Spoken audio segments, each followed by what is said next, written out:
안녕하세요. 오늘도 함께 묵상하게 나온 여러분을 예수님의 이름으로 사랑하고 축복합니다. 벌써 8월 마지막 묵상입니다. 8월과 함께 더위도 빨리 넘어갔으면 하는 마음이 있는데요.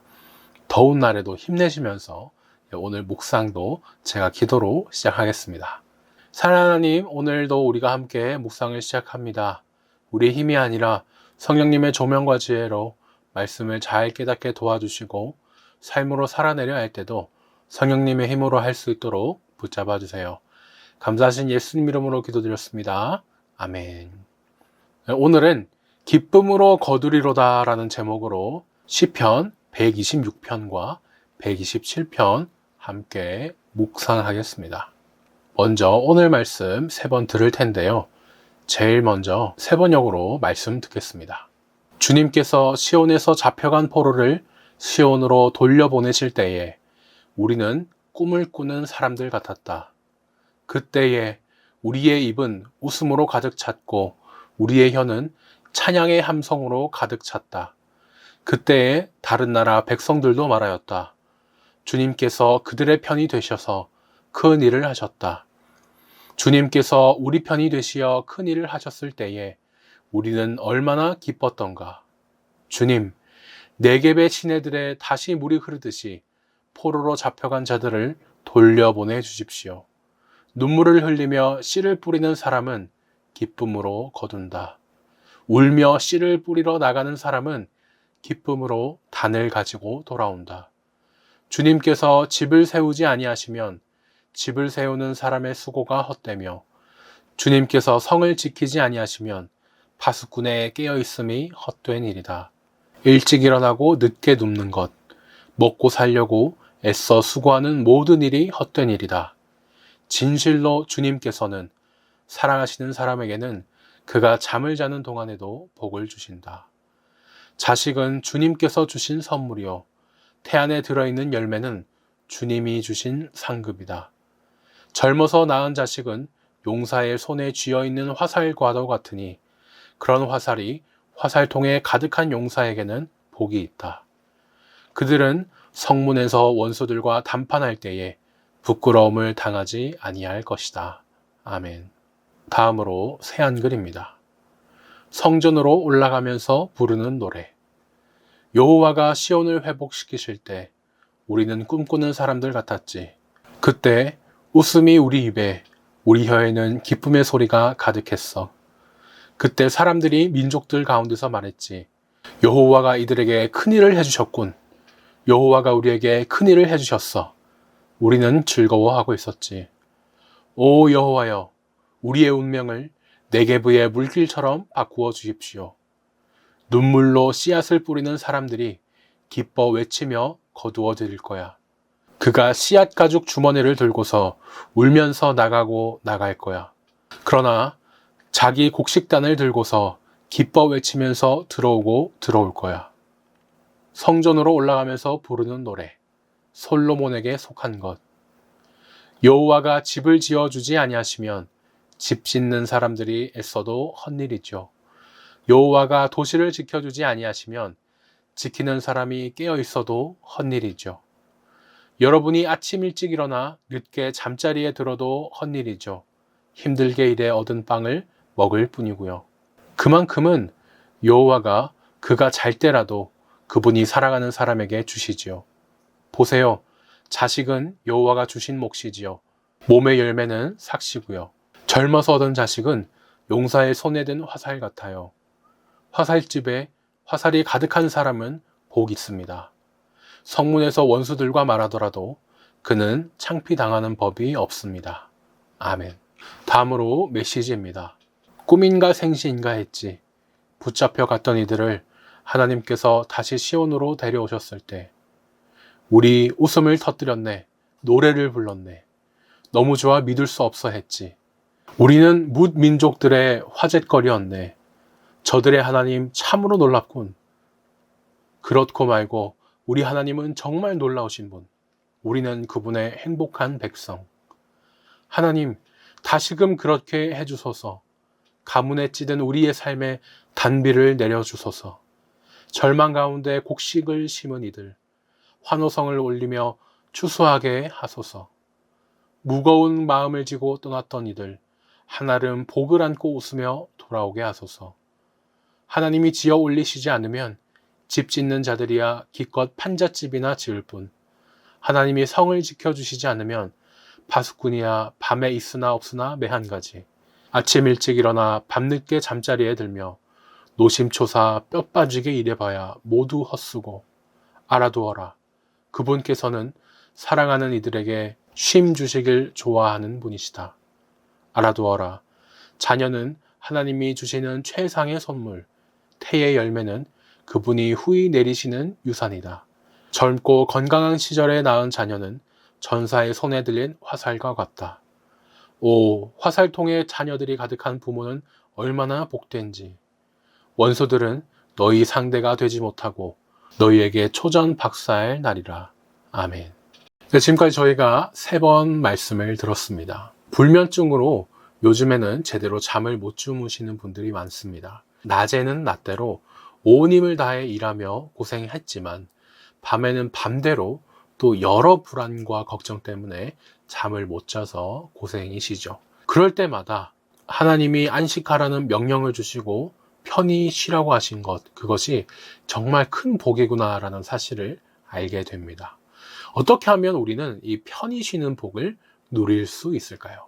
이 복은 주님과 함께 걸으면 받을 수 있습니다. 우리에게 수고의 열매를 주시고 안식을 주시는 분이 하나님이시기 때문이에요. 이제 과거, 현재, 미래가 이제 모두 나오게 되는데요. 과거에 주신 복을 세어보면서 또 미래에 주실 복을 소망하면 지금 현재에 주시는 평안과 안식을 저희가 누릴 수 있습니다. 큰 1번입니다. 126편을 보니 시인은 과거의 은혜를 기억하며 미래의 은혜를 간구합니다. 과거의 하나님은 자기 백성에게 어떤 은혜를 베푸셨습니까? 1절에서 3절을 보니 바벨론의 포로로 잡혀갔던 백성을 다시 고향 예루살렘으로 돌아오게 하셨습니다. 시편 126편은요, 바벨론 땅에서 포로로 잡혀 살다가 고향으로 돌아왔던 일을 가지고 쓴 시편 말씀입니다. 고향 땅에 돌아오니까 너무 기쁘죠. 우리가 꿈을 꾸는 것 같았다라고 이렇게 말씀합니다. 이스라엘 백성에게는 또 웃음이 넘쳐요. 이 찬양은 우리가 고향에 돌아왔다 이렇게 얘기를 하지만 단순히 또 위로받는 이런 내용은 아닙니다. 하나님이 우리를 구원해 주셨다. 그 도우심을 기억하면서 드리는 감사의 찬양이에요. 찬양 중에 받은 복을 세어 보아라 라는 찬양이 있죠. 과거에 베푸신 그 은혜, 복음이 오늘의 힘듦을 이겨내고 다가올 미래를 살아갈 수 있게 해줍니다. 2번입니다. 시인은 하나님께 무엇을 간구합니까? 4절을 보니 포로된 우리를 남쪽의 시냇물처럼 회복해 주셔서 돌려보내주세요 하고 기도합니다. 여기서 돌려보내소서라는 말은 원래대로 돌리다, 고치다 라는 뜻이 있습니다. 즉 하나님, 우리가 지금 포로로 있는데 다시 우리를 원래대로 고쳐주세요 하고 기도하는 것입니다. 그러면서 남쪽 시내를 이야기하죠. 예루살렘의 남쪽에는 원래 이제 골짜기는 있어도 늘 흐르는 시냇물은 없습니다. 하지만 비가 내리면요, 물이 순식간에 그 골짜기에 몰리면서 거센 물살이 흐르는 시냇물이 생기게 됩니다. 그러니까 평소에는 바싹 말라서 그렇게 갈라져 있던 땅이 하나님이 비만 내려주시면 메마른 그곳에서 어마어마한 양의 물이 흘러넘치는 시냇물로 변하는 것입니다. 오늘 말씀은 바로 이렇게 메말라 죽어가는 자신들을 비로 흠뻑 적셔주시고 시냇물같이 자신들이 복과 은혜가 흘러넘치게 해달라고 기도하며 또 찬양하는 겁니다. 제가 주일 설교에서 스가랴가 어떤 책인지 개관을 하면서 당시의 상황을 설명드린 적이 있죠. 이스라엘 백성들이 바벨론에서 돌아오긴 했지만 어느 하나 제대로 된 것이 없었습니다. 성전이 없으니까 예배는 물론이고 집도 없고 먹고 살 길도 없고 사람 관계도 이제 다 망쳐지면서 자신들의 마음 상태도 엉망이었습니다. 과거에 하나님이 주신 복과 은혜로 예루살렘에 돌아는 왔어요. 하지만 여전히 더 부어주시고 회복해 주셔야 하는 일들이 있습니다. 그렇기 때문에 이제 계속 기도하면서 그 은혜를 구하는 거죠. 저희 삶도 참 비슷합니다. 하나님이 어떤 부분을 고쳐주시고 채워주셨더라도 아직 모자라고 메마른 부분이 있죠. 그 부분을 채워달라고 기도할 수 있는 것이, 그 특권이 하나님 자녀인 우리에게 있는데요. 이미 주신 그 은혜에 당연히 감사하면서 또 채워주실 것도 믿음으로 구할 수 있겠습니다. 전에 비를 내려주신 것을 기억하기 때문에 지금 메마르고 막힐 때, 하나님이 비만 내려주시면 되는데, 그 사실을 알죠. 그렇게 하나님 역사하여 주시고 흘러넘치는 시냇물처럼 다시 살아나게 해주세요 라고 저희가 기도할 수 있겠습니다. 3번입니다. 시인은 어떤 사람이 기쁨을 누릴 것이라고 말합니까? 5절에서 6절을 보니 눈물을 흘리며 씨를 뿌리는 사람은 반드시 기쁨으로 곡식단을 거둘 것이라고 합니다. 농부는요, 봄에 씨를 뿌릴 때 땀을 많이 흘리고 또 때로는 여러 어려움에 눈물도 흘립니다. 하지만 그 수고가 가을에 이제 웃음이 되죠. 말씀은 지금 뿌리는 것이 힘들지만 내일은 기쁘게 거둘 것이다, 이렇게 말씀하세요. 이스라엘 백성은 지금 힘들기 때문에 또 오히려 나중에 오실 메시아, 그 하나님의 역사심을 기대할 수 있죠. 저희도 마찬가지입니다. 지금의 어려움이 있기 때문에 하나님을 찾게 되고 또 예수님이 다시 오실 그날을 기대하게 되는 거죠. 이스라엘 백성들은요, 고향 땅으로 돌아왔지만 시작은 했지만 아직 완전한 완성, 그 회복은 이루어지지 않았습니다. 예루살렘 재건이 시작되었지만 새 예루살렘이 완성되진 않았기 때문에 계속 이 하나님을 바라보아야 했죠. 계시록 상황이 딱 떠오르지 않습니까? 예수님이 다시 오셔야 해결되는 많은 일들이 아직까지 있습니다. 그때까지 우리가 고난을 받으면서 어려움을 겪죠. 지금은 눈물을 흘리면서 씨를 뿌리지만 곧 기쁨으로 곡식을 거둘 그날을 기대합니다. 예수님이 다시 오실 그날을 더 소망하게 됩니다. 우리가 선을 행하되 낙심하지 말지니 포기하지 아니하면 때가 이름에 거두리라. 갈라디아서 6장 9절 말씀입니다. 나눔 1번입니다. 과거의 은혜를 기억하는 백성은 미래의 은혜를 구할 수 있죠. 출애굽의 은혜를 경험한 민족이기 때문에 포로로 잡혀갔던 바벨론에서의 회복도 간구할 수 있습니다. 예수님을 믿고 이 땅에서 하나님 나라를 맛본 사람은 예수님이 다시 오실 때 완성될 하나님 나라도 소망할 수 있죠.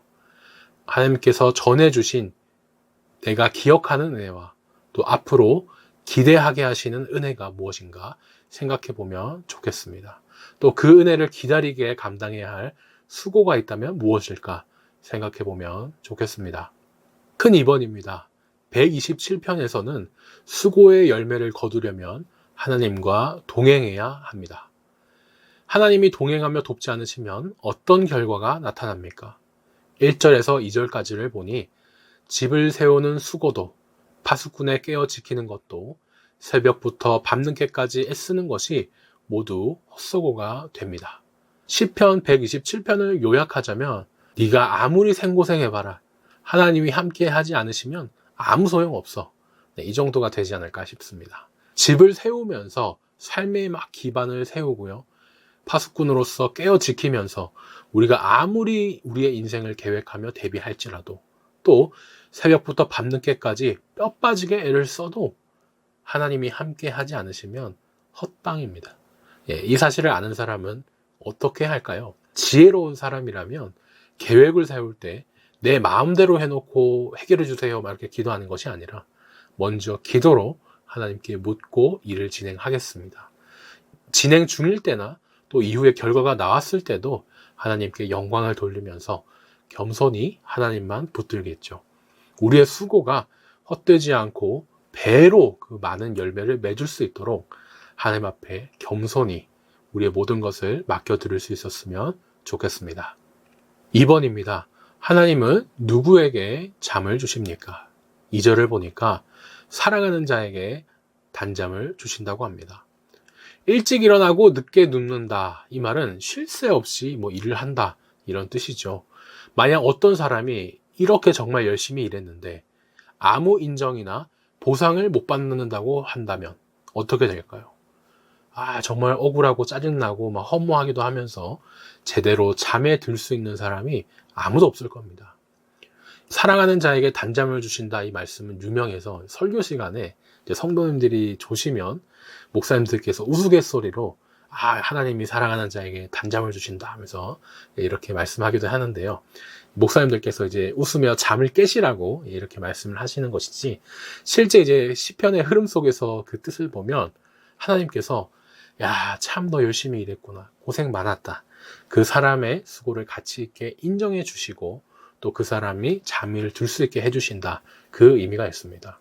수고한 후 편히 안식하는데 그때 들고 있는 걱정과 근심 같이 내려놓고 쉴 수 있게 해주시죠. 평안을 주시는 겁니다. 부지런히 일하는 모습 하나님이 다 보시고 알고 계신데 그 결과 어떻게 될지 걱정할 필요가 있습니까? 하나님께 모든 짐을 맡기고 편히 쉬는 겁니다.